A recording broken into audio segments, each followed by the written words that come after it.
மெயினாக நான் இன்றைக்கி வந்ததே என்னென்னா மிஸ்கின் சார் ஸ்பீச்சை கேட்குறது தான் நான் வந்திருக்கேன். என்னோட படம் கூட நான் மறந்துட்டேன். But big fan of your sir. And sir என்னை எந்த அளவுக்கு லவ் பண்ணுறாருன்னா, மரத்தில் ஏறி அந்த மரத்திலே தங்கிட்டு 6 நாள் விட்டுட்டு போயிட்டாங்க.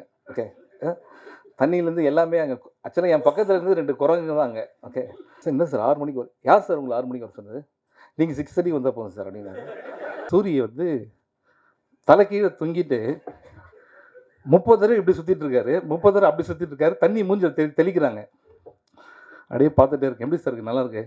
நம்ம படம் எப்படி அப்படின்னு ஆரம்பித்தார். ஐயோ சார், இதெல்லாம் நம்ம டார்ச்சர் அனுபவிக்கவே முடியாது. உங்களை மாதிரி படிச்சுதான் உங்களை மாதிரி நல்ல அறிவாளியாக இருப்பேன் சார் லைஃப்பில். நான் கொஞ்சம் டைம் கொடுங்க சார். ஃபுல்லாக படித்து ரொம்ப என்ஜாய் பண்ண ஒரு ஸ்கிரிப்ட்டு. திருப்பி வந்ததுக்கப்புறம் ரொம்ப நல்லா இருக்குது சார் அப்படின்னேன்.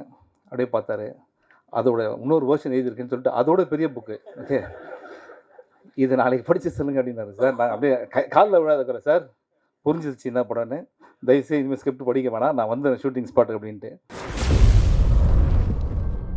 சென்னை 28, சரோஜா, தமிழ் படம், தில்லுமுல்லு, நாய்சேகர் என்று இவர் படங்கள் எல்லாம் சொன்னால் புரியாது. ராம் சிவா காம்போ சர்க்கரை பொங்கலும் கருவாட்டு குழம்பு மாதிரி ஒரு கமெண்ட்ஸ்லேயே சொல்லியிருக்காங்க. இவர் நடிக்க வந்தால் மலையும் நடுநடுங்கும், நடித்தால் திரையும் தீப்பிடிக்கும், சிரித்தார் சில்லறையும் சிதறும். அகில உலக சூப்பர் ஸ்டார் சிவா அவர்களை பேச வைக்கிறோம் அப்படின்னு அவர் சொல்லியிருக்கார் போன ஈவெண்ட்ல. நீங்கள் சொல்லிடுறேன். சென்னை சில்க்ஸ் மேனிக்யூன் மாதிரி இருக்கீங்க மேடம். இல்லை ரொம்ப அழகாக இருக்காங்க. ப்ளீஸ். இல்லை, நீங்கள் இவ்வளோ சொன்னதை கேட்டுருந்தாங்க. அகில உலக சூப்பர் ஸ்டார் போன ஈவெண்ட்ல நீங்கள் தானே சொன்னீங்க. என்றைக்குமே கிடையாது மேம். பட்டம் நான் தானாக வர்றது அது. ஓகே, இது வேறு ஃபங்க்ஷனு, நம்ம ஒழுங்காக பேசுகிறோம். இதெல்லாம் ரொம்ப சந்தோஷமாக இருக்குது. நம்ம நிறைய படத்துக்கு இங்கே வந்திருக்கோம். இது ரொம்ப ஸ்பெஷல். ஃபஸ்ட்டு இது மாதிரி ராம் சார்கிட்டேருந்து ஃபோன் வருது. இது மாதிரி படம் பண்ணோம், டூயிங் ப்ரொடகனிஸ்ட் இன் மை மூவி அப்படின்னு ஒரு ஆக்சென்ட்டோட சொன்னார். அது மாதிரி லைஃப்பில் பயந்தது எதுவுமே கிடையாது. ஸ்கூலில் ஃபெயில் ஆனது கூட பயப்படல. ஐயோ ராம் சாரோட படமா அப்படின்னோடனே, எங்கே இருக்கீங்க? ஆஃபீஸில் இருக்கேன், வந்துடுறேன் 20 மினிட்ஸில் வந்துட்டார் ஆஃபீஸ்க்கு. இப்போ என்ன பண்ணுறதுன்னு யோசிச்சுட்டே இருக்கேன். டக்குன்னு லேப்டாப் ஓப்பன் பண்ணி, சார் இப்போ ஒரு படம் பண்ணிகிட்ருக்கேன், இந்த படத்தில் 2 சீன் பாருங்கள் அப்படின்னு. நானே இந்த படத்தை எப்போ இவர்கிட்ட எஸ்கேப் ஆகுதுன்னு யோசிச்சுட்ருக்கேன். அப்போ படத்தை போட்டால் சூரிய வந்து தலை கீழே தொங்கிட்டு 30 தடவை இப்படி சுற்றிட்டு இருக்காரு, 30 தடவை அப்படி சுற்றிட்டு இருக்காரு. தண்ணி மூஞ்சில் தெளிக்கிறாங்க. அப்படியே பார்த்துட்டே இருக்கேன். எப்படி சார் இருக்குது? நல்லா இருக்கு. நம்ம படம் எப்படி அப்படின்னு ஆரம்பித்தார். ஐயோ சார், இதெல்லாம் நம்ம டார்ச்சர் அனுபவிக்கவே முடியாது. அதில் என்ன பண்ணேன் சார், நம்ம டிஃபன் சாப்பிட்டு பேசுவோமா சார் அப்படின்னு சொல்லிட்டு, I really love you sir, I have lot of respect. நம்ம படம் மட்டும் அப்படின்னோன்னா அப்போ சொன்னார், இல்லை இது வேறு மாதிரி ஒரு படம், இது வரைக்கும் நானே பண்ணாத ஒரு படம், நிச்சயமாக உங்களுக்கு பிடிக்கும் அப்படின்ட்டு ஒரு ஸ்கிரிப்ட் கொடுத்தாரு. அந்த ஸ்கிரிப்ட் பார்த்தீங்கன்னா கொஞ்சம் பெரிய புக்காக இருந்தது. நீங்கள் படிங்க, நான் கூப்பிட்றேன் அப்படின்னாரு.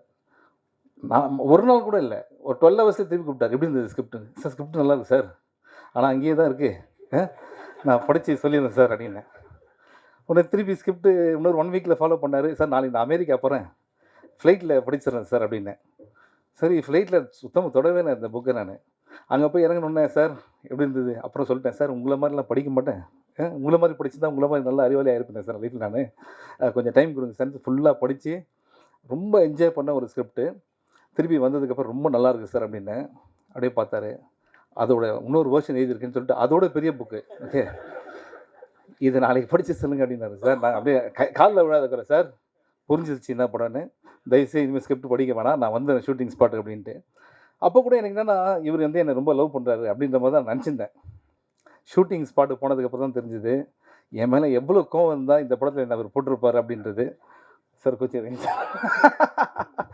ஸோ இல்லை என்னென்னா நிறைய விஷயங்கள் இருக்குது. சில படத்தில் வந்து நம்ம பேசுகிறதுக்கு ஒன்றுமே இருக்காது. இந்த படத்தில் பேசுகிறதுக்கு அவ்வளோ இருக்குது. ஆனால் எல்லாத்தையும் இங்கே பேச வேணான்னு தோணுது. நிறைய ஃபங்க்ஷன்ஸ்லாம் வருது இல்லை சார், அதெல்லாம் பேசுகிறதுக்கு. பட் ஒரே ஒரு சீன் மட்டும் சொல்கிறேன். ஷூட்டிங் ஸ்பாட்லேருந்து லொக்கேஷன் வந்து 1 ஹவர், நைட்டு 2 மணிக்கு ஷூட்டிங் முடியுது. முடித்த உடனே அசிஸ்டண்ட் ஓடி வந்து சொல்கிறாரு, காலைல 6 மணிக்கு வந்துடுங்க சார் அப்படின்ட்டு. இங்கேருந்து போகிறதுக்கு 1 ஹவர், வரத்துக்கு 1 ஹவர். நான் கேட்குறேன், ஏன்பா எப்படிப்பா போயிட்டு தூங்கி எழுந்துட்டு வர முடியும்? நமக்கு ஹீரோன்ற ஒரு ஆட்டிடியூடில் நானே பேசுகிறேன் டேரக்டர்கிட்ட. நேராக போய் இவர்கிட்ட கேட்டேன், சார் என்ன சார் 6 மணிக்கு வரும்? யார் சார் உங்களை 6 மணிக்கு வர சொன்னது? நீங்கள் 6:30 வந்தால் போதும் சார் அப்படின்னாரு. அது என்னென்னா, அது நடந்து வரதுக்கு 20 மினிட்ஸ் நான் இவர்கிட்ட பார்க்குறதுக்கு. அப்புறம் கூப்பிட்டு என்னன்னா இது, சரி ஓகே அப்படின்னு அவன் திருப்பி அந்த அசிஸ்டண்ட்டை கூப்பிட்டேன். ஏன்னா அவரும் நான் நான் தங்கிற ஹோட்டல் பக்கத்துல தான் தங்குறாரு. அவருக்கும் அதே டைம் தான். இல்லை சார் டைரக்டர் இங்கேயே தூங்கிட்டார் சார் அப்படின்னாரு. அப்போ தான் புரிஞ்சுது ஒரு டைரக்டராக அவர் என்னென்ன வேலைலாம் செய்கிறாரு அப்படின்ட்டு. உண்மையிலே hats off to you sir. இது மாதிரி நான் யாரையுமே பார்த்ததே கிடையவே கிடையாது. அண்ட் அவருக்கு அந்த படம் அவர் எப்படின்னா ஒரு ஜோனில் இருப்பார். படம் உள்ளே போயிட்டோன்னு வச்சுக்கலாம் வேறு எதுவுமே தெரியவே தெரியாது. ஃபுல்லாக அதிலேயே தான் இருப்பார். அவர் இருந்தால் ஓகே நம்மளையும் இழுத்துன்னு போகிறாருன்றது தான் நமக்கு ரொம்ப அது அது அது அது எல்லாத்தையும் நம்மளும் வந்து ஃபேஸ் பண்ண வேண்டியதாக இருக்கும். அண்ட் ராம் சாரை பற்றி நிறைய விஷயங்கள் சொல்லிகிட்டே இருக்கணும். நான் எதுவும் மறந்துடக்கூடாதுன்னு நினைக்கிறேன். சாரி 2 மினிட்ஸ் தான். ஓகே போர் அடிக்கல. ஸோ ராட்டர்டாம் ஃபிலிம் ஃபெஸ்டிவல் நம்ம அங்கே போகிறோம். அங்கே போன உடனே எனக்கு எதுவுமே தெரியாது. ஏன்னா நம்ம பண்ண படங்கள்லாம் இது வரைக்கும் ஆஸ்கரே கூப்பிட்டு கூட போகாத ஆர்டிஸ்ட் நாங்கள் ஓகேங்களா. ஸோ நம்ம வந்து அங்கே போனதுக்கப்புறம் பார்த்தீங்கன்னா அவர் சொல்கிறாரு, சார் இருக்கிறதுலே பெரிய தியேட்டர் நம்ம கொடுத்துருக்காங்க சார். மற்ற தியேட்டர்ஸ்லாம் வந்து ஒரு 300 200 தான் கெப்பாசிட்டி. இது 650 சீட்டர்ஸ் சார் இது அப்படின்னாரு. சரி ஓகே அப்படின்னோன்னா அங்கே அந்த ஷோ ஆரம்பிச்சது நீங்கள் நம்ப மாட்டீங்க. அந்த ஃபுல் ஃபெஸ்டிவல்லையே இது மாதிரி ஹவுஸ்ஃபுல்லான ஒரு ஷோ எதுவுமே கிடையவே கிடையாது. எல்லாருமே வந்துட்டாங்க உள்ள. அண்ட் நீங்கள் பார்த்துருப்பீங்க. அதில் வர ஒவ்வொருத்தருமே வந்து சினிமா லவ்வர்ஸ் மட்டும் கிடையாது. சினிமாவில் இருக்க டைரக்டர்ஸ், கிரியேட்டர்ஸ் எல்லாமே. அங்கே ராம் ஃபிலிம் பை ராம் அப்படின்னு போட்டதுக்கப்புறம் அவங்க கொடுத்த ஸ்டாண்டிங் ஓவேஷன்ஸ் இருக்குல்ல, அப்போ தான் புரிஞ்சுது ராம் சார் வந்து நம்ம இன்னும் கொண்டாடக்கூடிய ஒரு டைரக்டர். அவர் நம்மளோட அசட் அவர். ஓகே அவர் வந்து நம்ம இப்படியே விட்டுறக்கூடாது sir. Okay sir you are our asset. ஓகேங்களா. இதெல்லாம் எதுக்கு சொல்கிறேன்னா ஒவ்வொருத்தரையும் ஆஃபீஸ்க்கு வந்துட்டு இந்த படம் ஆரம்பித்ததுக்கப்புறம் திருப்பி போகும்போது இந்த படம் கதை இல்லாமல் 5 புது புது கதை சொல்லிட்டு போவார். ஓகே அப்படியே ஒரு 50 கதை என்கிட்டே சொல்லியிருக்காரு சார். அது எல்லாமே ஃப்யூச்சரில் நம்ம பிளான் பண்ணுறோம். அண்ட் உண்மையிலே இன்னும் நிறைய விஷயங்கள் இருக்குது. ஒரு சீன் இப்போ தான் சொல்லியிருந்தேன். மரத்தில் நான் இருக்க மாதிரி ஒரு சீனு.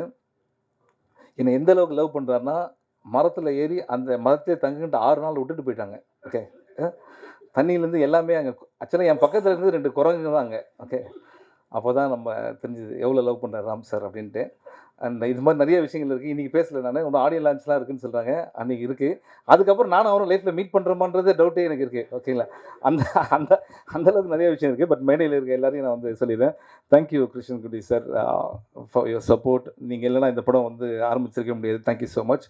அண்ட் முக்கியமாக அவனை thank Pradeep Milroy and brother. எங்கே இருக்கீங்க?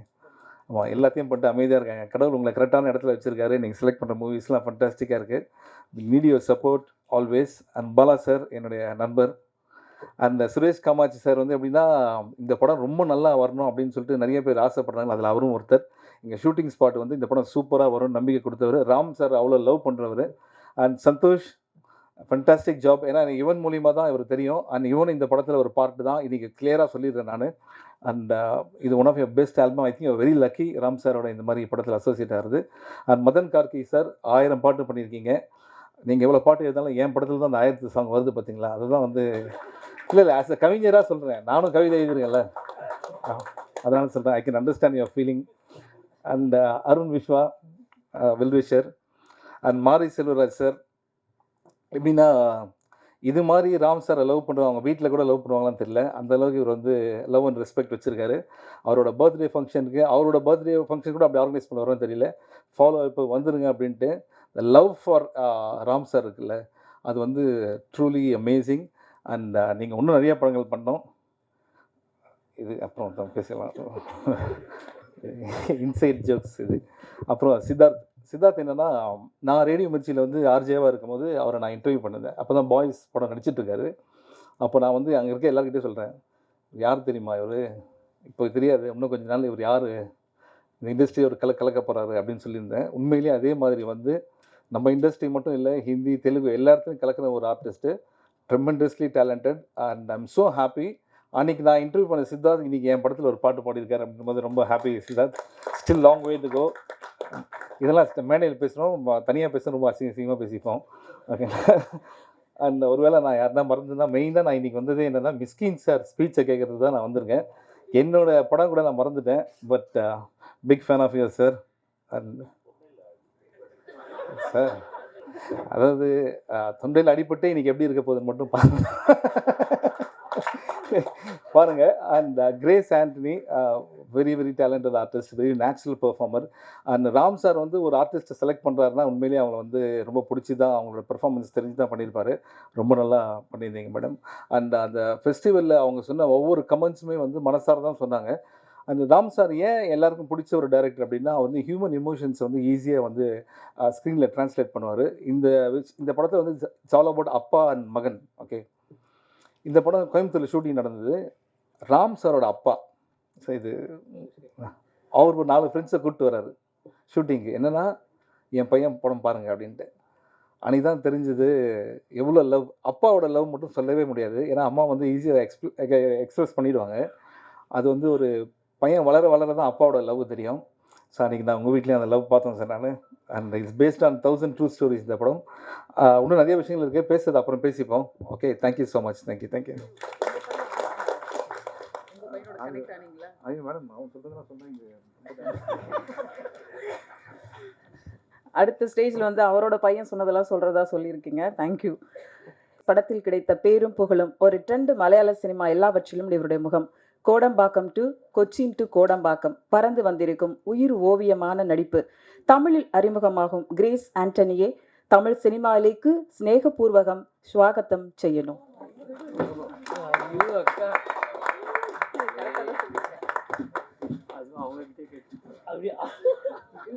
தேங்க்யூ. மலையாளத்திலே சொல்கிறதுக்கு நன்றி. Good afternoon everyone. எனக்கு இது புது experience, my first Tamil movie. Thank you Ram sir. And so first of all இந்த மாதிரி ஒரு கேரக்டர் டிஃப்ரெண்ட்டாக இருந்துச்சு. மலையாளத்தில் கொஞ்சம் இமோஷன் கம்மி, இமோஷன் மேலே கூடுதல். கூடுதல் எது கூடுதல் என்ன சொல் ஒன்று தான். ஓகே, தமிழ் அவ்வளோ நல்லா பேச தெரியாது. ஸோ ஹியூமர் பண்ணிட்டேன் மலையாளத்தில், பட் இந்த ஹியூமர் கொஞ்சம் டிஃப்ரெண்ட்டாக இருக்குது. அண்ட் அதுவும் சிவா சார் கூட. ஸோ சிவா சார் குறை புதிய புதிய காமெடி டெக்னிக்ஸ் எல்லாம் he teach me.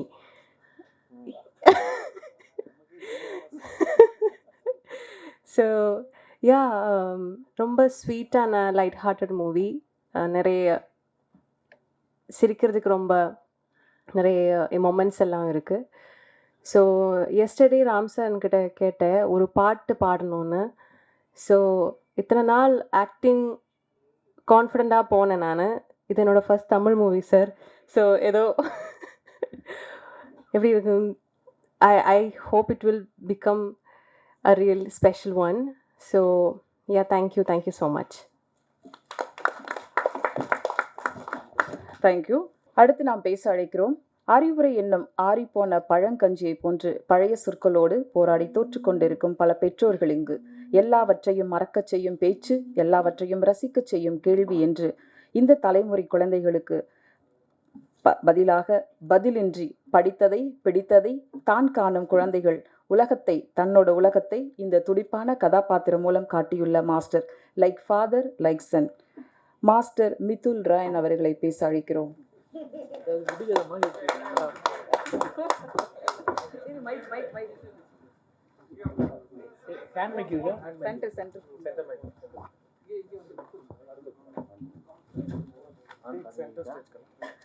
எல்லாருக்கும் தேங்க்யூ. ராம் அங்கிளுக்கு தேங்க்யூ, எனக்கு இந்த நடிக்கிறதுக்கு ஆப்பர்ச்சுனிட்டி கொடுத்ததுக்கு. ராம் அங்கிள், பிரதீப் அங்கிள் எல்லாருக்குமே தேங்க்யூ.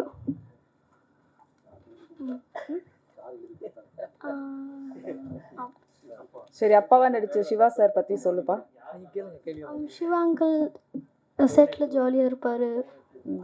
ஜாலியாக இருப்பாங்களா? ஏதோ வந்ததுக்கு சொல்லணும்ல ஹீரோ பற்றி.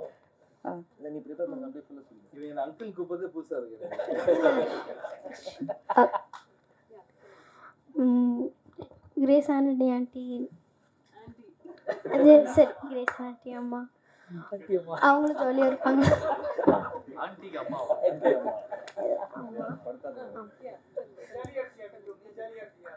நான் நல்லா ஜாலியாக இருந்தேன்.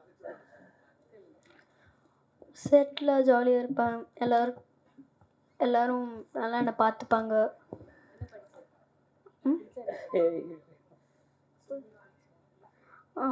படத்துக்காகவே ஸ்விம்மிங், ஃபுட்பால். ஃபஸ்ட்டு ராமங்கிள் எனக்கு புக்கு கொடுத்ததுனால தான் எனக்கு புக் ரீடிங்கே ஸ்டார்ட் ஆச்சு.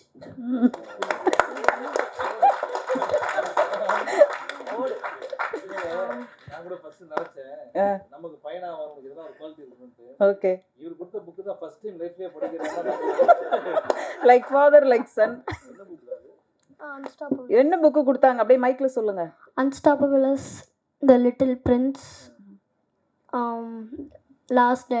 த last dinosaur before dark. Okay. சரி, அடுத்து மிஷ்கின் சார் உங்களுக்கு ஒரு புக்கு கொடுப்பாங்க படிக்கிறதுக்கு. ராம் எவ்வளோ டார்ச்சர் பண்ணா உன்னைய? ராம் எவ்வளோ டார்ச்சர் பண்ணா?